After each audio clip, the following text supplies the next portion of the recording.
Ini adalah suatu wujud tindakan yang terpuji, bukan malah dicela atau dibully atau difitnah atau diframing. Ini adalah bentuk birrul walidain, mutlak murni birrul walidain. Meluruskan sejarah itu adalah kewajiban. Coba kita cerna secara akal, pikiran yang jernih, dengan hati yang adem, kita tafakur.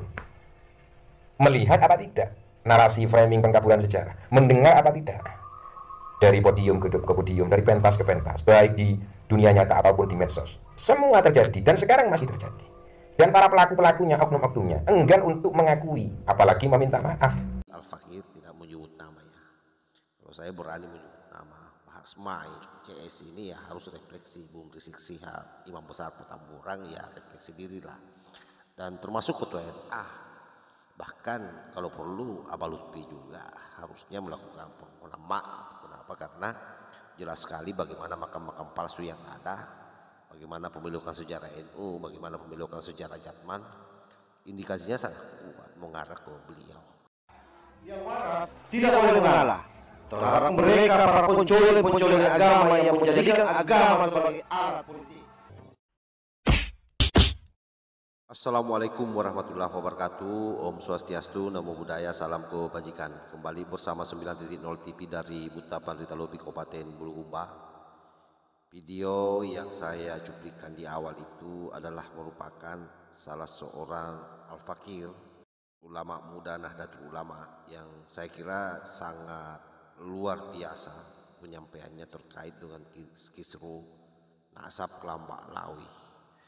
Ada beberapa poin yang beliau sampaikan, saya catat baik-baik bahwa sesungguhnya apa yang terjadi hari ini ketika kiai-kiai Nahdlatul Ulama melakukan reaksi terhadap nasab Kelambak Lawi sesungguhnya bukanlah sesuatu yang tiba-tiba, tetapi ini adalah sejarah yang berulang. Apatah lagi yang dilakukan Kiai Imad ini adalah salah satu bentuk penelitian tesis yang muaranya itu adalah ilmu pengetahuan. Oleh karena itu, menurut Al-Fakir ini sebaiknya para kelam habaib atau kelambak lawi merefleksi diri dan segera melakukan permintaan maaf.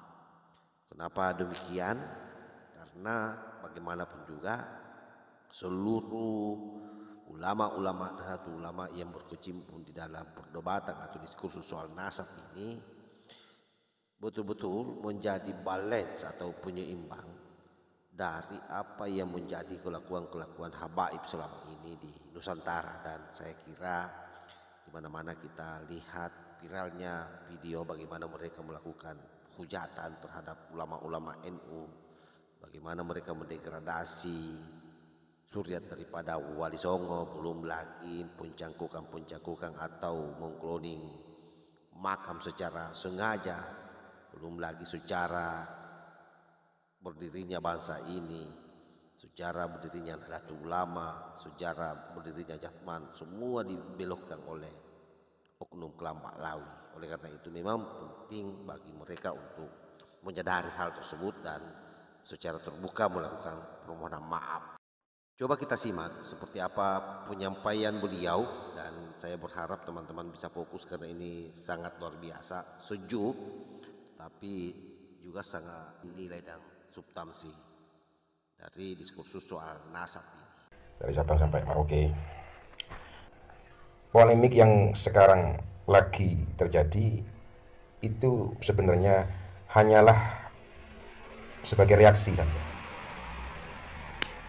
Reaksi dari apa yang telah terjadi selama berpuluh-puluh tahun di negeri kita. Istilah orang Jawa mengatakan wong sabar kuwi ono watese. Kesabaran itu ada batas tertentu. Yang ketika kesabaran ini sudah tidak bisa dibendung, secara otomatis akan menjadi luapan arus deras dari bawah ke atas, bukan dari atas ke bawah, tapi dari bawah ke atas. Yang sekarang ini arusnya sudah benar-benar menjadi arus dari bawah ke atas, dari hilir ke hulu. Artinya apa? Kita harus dewasa dalam menyikapinya. Tidak perlu baper, tidak perlu marah-marah, tidak perlu emosi.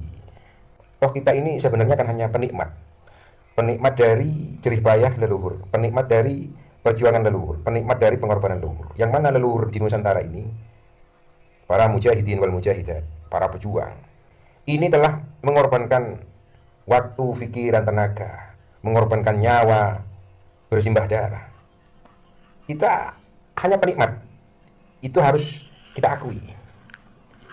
La in syakartum la azidannakum wa la in kafartum inna azabi lasyadid. Itu dalil yang umum sering kita dengar. Tapi hal adanya sebagian daripada keturunan atau keluarga Wali Songo yang sekarang lagi berjuang menunaikan baktinya kepada leluhur, melakukan birrul walidain, berbakti kepada orang tua. Ini adalah suatu wujud tindakan yang terpuji, bukan malah dicela atau dibully atau difitnah atau diframing. Ini adalah bentuk birrul walidain, mutlak murni birrul walidain. Meluruskan sejarah itu adalah kewajiban.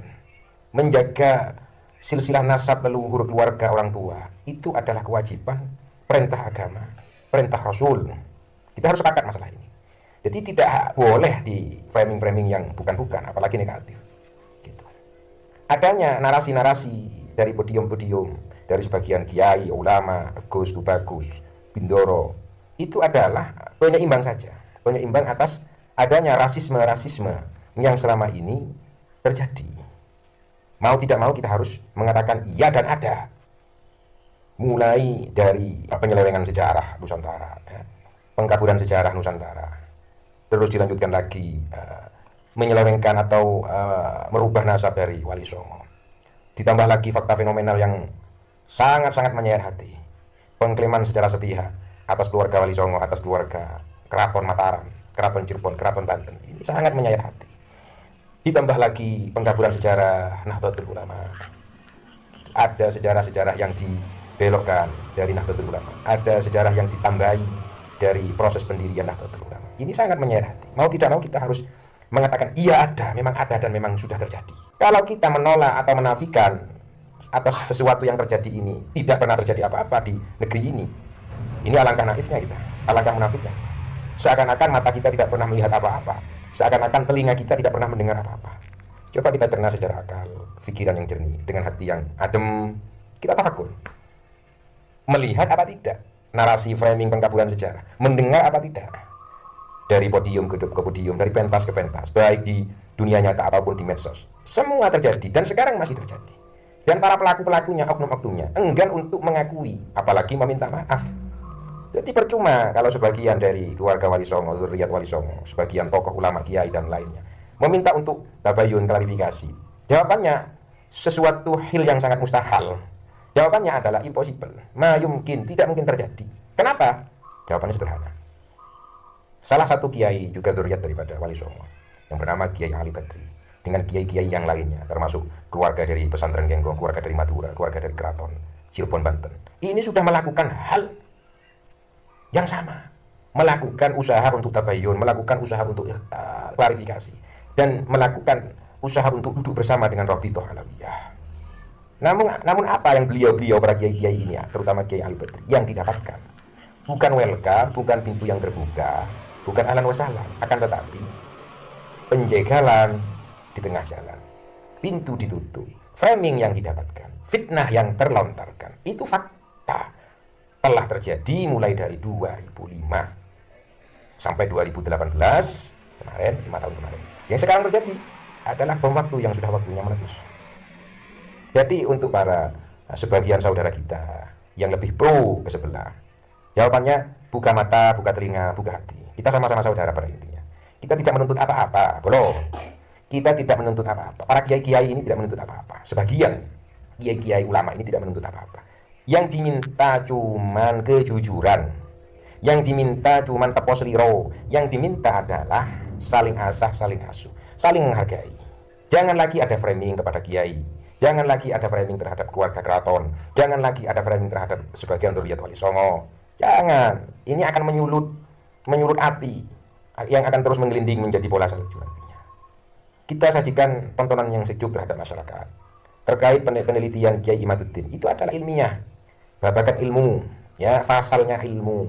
Tesis itu adalah bahsul masail, sesuatu yang legal, resmi, sesuatu yang berpahala, bukan sesuatu yang haram, bukan sesuatu yang berdosa, bukan.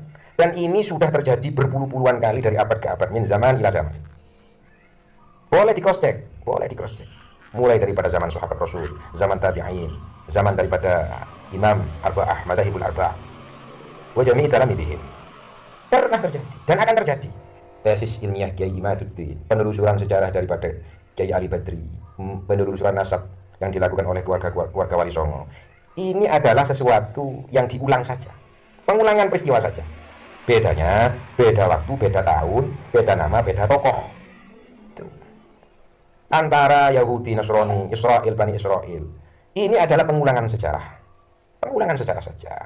Yang terjadi di negara kita ini adalah pengulangan sejarah. Jadi santai bolo ya, santai. Tetap fokus untuk para kiai, para ulama, para gus, para bindoro, para tubagus. Tetap fokus. Fokus kemana? Fokus menjaga ukhuwah Islamiyah, ukhuwah wataniyah, ukhuwah basyariyah. Yang kedua, tetap fokus untuk meluruskan nasab leluhur Nusantara, yaitu Wali Songo. Untuk meluruskan makam-makam leluhur yang sekarang ini ditemukan fakta di lapangan dengan bukti-bukti konkret telah terjadi pengkaburan, pemalsuan, pembelokan sejarah dan nasab. Fokus untuk meluruskan itu.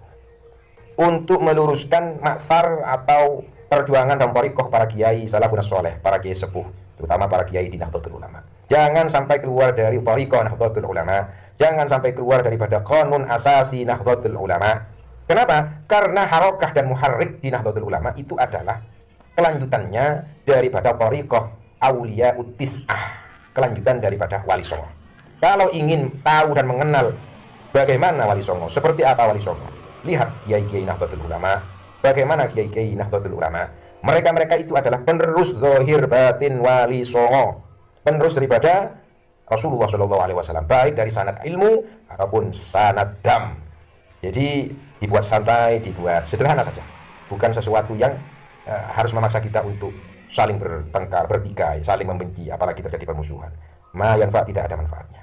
Terakhir, tidak akan pernah menjadi manusia yang rendah di mata Allah dan di mata manusia ketika mulut berkenan untuk memohon maaf, meminta maaf, dan saling merangkul.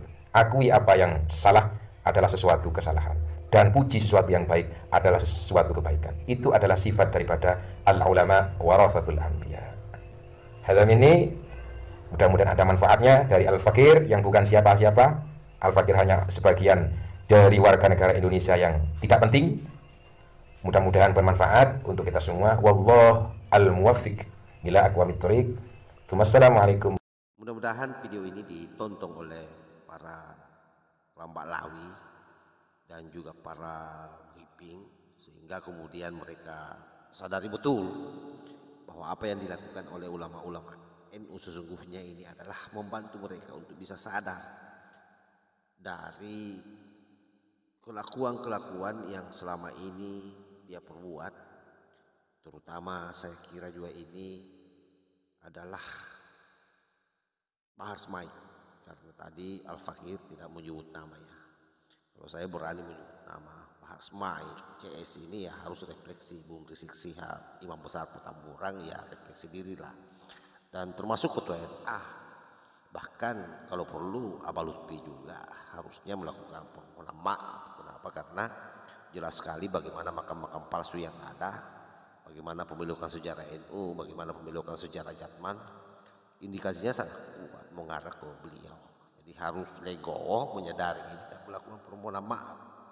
Dan paling penting juga ya adalah muhibbin yang datang dari kalangan Nahdien, para youtuber yang terjebak selama ini yang membela mereka semua, ya harus juga sadar diri dan melakukan permohonan maaf lah terhadap kiai-kiai Nusantara yang mereka hujat secara tidak langsung selama ini dengan adanya diskursus nasab ini. Demikian yang saya sampaikan. Wallahul muwaffiq ila aqwamit thoriq. Wassalamualaikum warahmatullahi wabarakatuh.